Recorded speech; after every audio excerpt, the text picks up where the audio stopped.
અને હવે સમાચાર જામનગરથી, જ્યાં જીડી હોસ્પિટલમાં 7 બાળકનો ચાંદીપુરા રિપોર્ટ નેગેટિવ આવ્યો છે। જીડી હોસ્પિટલમાં 12 દિવસમાં 7 શંકાસ્પદ દર્દી થયા હતા દાખલ।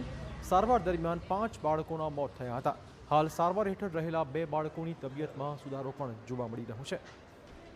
7 બાળકનો ચાંદીપુરા રિપોર્ટ નેગેટિવ આવતા હવે બાળકોને અન્ય કોઈ વાયરસનું સંક્રમણ છે કે નહીં તે જાણવા માટે એઈએસ અંતર્ગત સેમ્પલ લેબમાં તપાસ માટે મોકલાયા છે। અંતિમ રિપોર્ટ બાદ જ રોગનું ચોક્કસ કારણ સ્પષ્ટ થઈ શકશે।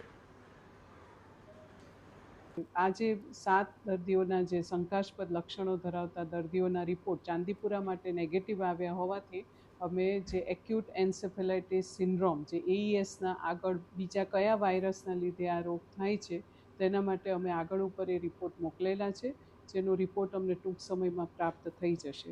બીજું એ કહેવાનું કે જીજી હોસ્પિટલ ખાતે બાળરોગ વિભાગમાં પીઆઈસીયુમાં આવા બાળકોની સારવાર માટે તમામ પ્રકારની સુવિધા ઉપલબ્ધ છે।